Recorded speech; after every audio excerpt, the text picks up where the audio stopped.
naagahaana maanta adduunka ugu darnaayeen hooyadiin iyo aabihiinba was idinkaa iyo xaas idin dhalay maxay ku keentay inay iyo xaas isticmaasho walla naagahaan iyo nimankan waa sixroolayaal ogaada naagti meeri wuudha dhilo sharmuutaa tahay waayo waxa weeyaan maxaad ku keentay inaad Jamaica aado walla naagta Jamaicaanka guursaday carruurta u dhashay Jamaicaanka garacyada u dhashay baa waxaasoo dhan ka dambaysa ka war walla naagayahow sixroolayaal baa tihiin bastream baa tihiin idinkaa George Clover idin dhalay nayaa waxay naagtu soo qoratay ninka George Clover adinku dhalay dhiladii Mary Woodey dhiladii sharmutada hayde George Clover adinku dhalay maxay igala doontay French aniga maxay igala doon George Clover iyo Andrew Tate maxay igala doon waa sixroolay kaas Frenchiga akhridaa illa xun weeye aniga Jamaican ka imaanigu African ka imaanige Australia xami xagaan aniga ilaaha family dad karo ka dhawlay family la taakute like ku jira waxa kaaga ladan faraka dhawlay ku jira maxaa shaqa kaaga dhig adig adeerayaal ummadaan sixir badana ilaahay la idin jabi kara ka dhawl ku jira like kute ya walla ummadaane sixirkiina walla sixirkiina one able kulaha maxaa one able kara ka dhaalka one able bal naagtaas waxa ay samaysay waaba dad saaxiriina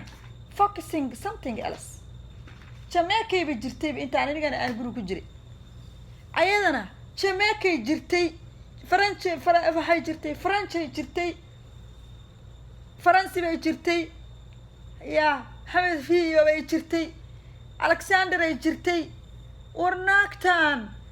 naagtaan way u dhalatay horta naagtaan Mary Wood la yiraahdo yey u dhalatay dilada ahay yey u dhalatay horta aniga waaban garan la ahay naagta sixrooleyda ahay yey u dhalatay waxaa kaaga dara naag xun ay soo diratay hoosteeda soo degtay ciid wadata waa Soomaali bay saaxiib la tahay nimanka Soomaalida awas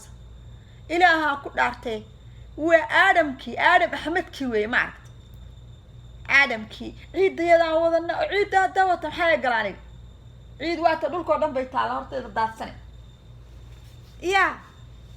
balaayo alla kugu rid walla Soomaalida inay adicate garaysa halkaas ka garataa Soomaalida inay adicate garaysa adoontaas slaved na alla meesha laga keenay ku yaala Mary Woodey dhilo dhashay iya ma aniga sirtaada dhan waa ogahay sirtaada oo dhan I know you all your secrets you know Faranji baa isticmaalaya ma Faranji baa aniga dhalanaya dhiladu dhashay adu Faranji dawada ka hoos jira ooga dawada ka hoos jiray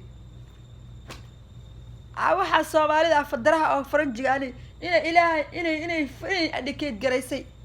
bal ilaahay nin ku dhaariyay inay Djibouti iyo dad Soomaali Faranji ay adicate garaysay halkaas kaaga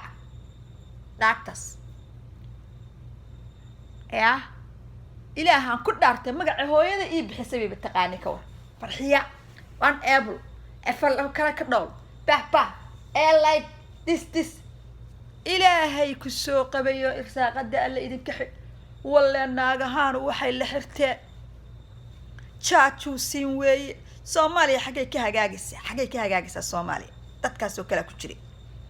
oo cadawga adicate garaynaya oo ku adicate garaynaya dadka cadawgaaga kugu dirahay umad kugu soo jeedinaya qof walba cadow kaaga dhigahay ilaahay waxaan idin bariyay kuwii waxa sanaagtaas oo adicate garayo ilaahay iga daba shaqeynayo ila inta anigu meesha iska dhex fadhiyay oo iga daba shaqeyn dhulka marahay ila iyaguna anay ugu maqnaayeen irsaaqada alla idinka xid ilaahay baan idin bariyay iya maxaa Jamaica ii keenay maxaa ii keenay French ii keenay maxaa ii keenay maxay ilam iga tir sanadkayga waxay la aaday waxay la aaday sanadkayga waxay la aaday gabadha French ka shaqeysa ministerka u ah ee Juushka bal arag ilaaha nin ku dhaariyay waa gabarta hooyadii balaad leenkeeda isu xigaan dad waa ka war way taqaanaa dadkayga dham aniga iga taqaanaa aqooni bay iga taqaan ka war ay doonatay awogay ay doonatay halkaasay doonatay xaggan bay ka soo wareegtay gabadhaas oo 47 iyana the same age at the same day at the same month same year same anna ay ka soo wareegtay xaggay mar she used against me any of my descendant xaggay ka soo wareegtay waxay tagtay Jamaica kala ka dhawlkay soo qaadatay ana intaas waxay iga baqaysaa moogta inta way iga baqaysaa waxay isticmaalaysaa iskiyakay gudbaysaa kara ka dhawlkuba like ku jira kara ka dhawl even in the like you know this woman ba iyadu waa taa madaxay qaawintahay way raaxaysanaysaa iyadu waa familkaaga this warnaagtaan Marywood la dhaho shaqada laga cayriyo war ninkan Juushka waxaan u sheegayaa Carachas apartment leh waa inuu he has to fire the Marywood he has to see she's a devil she profiled all his descendant she need fire Marywood sida ugu dhaqsaha badan therefore Marywood sixir bay la daba socota way falay weeye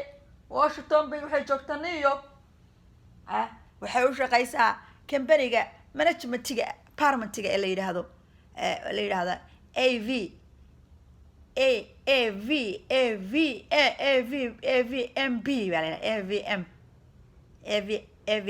AVM management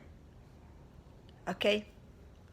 company-gaas oo company weyn ah oo guryaha kareeyo guryaha galo oo bala ah oo cadde company weyn oo LCD la yiraahdo war company-ga waxa uu sheegay naagtan waa sixirooli this woman is abuse she is wicked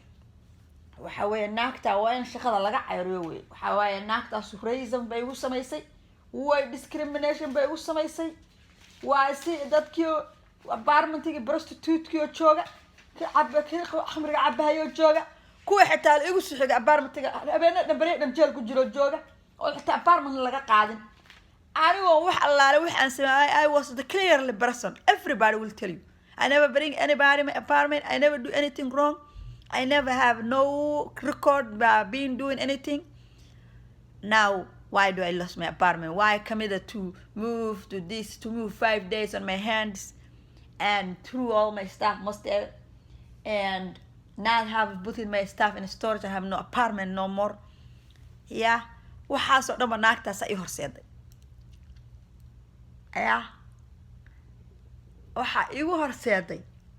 waa tabtaa weey naagahaas weey naagaha aan ka baxsan lahay waxaana igu soo diraya naagaha reer Djibouti iyo nimanka reer Djibouti iyo nimanka reer Soomaaliya dana particular ah waxaanay ka helayaan opportunity ka helayaan Karaasofi iyo reerihiisa waa reerahaas particular ah waa active abuse weey waxay noo aaneynayaan oo ayagu iska dhigayaan inay daraawish yihiin kaligood oo dhulbaanta iyagu kaligood daraawish ka yihiin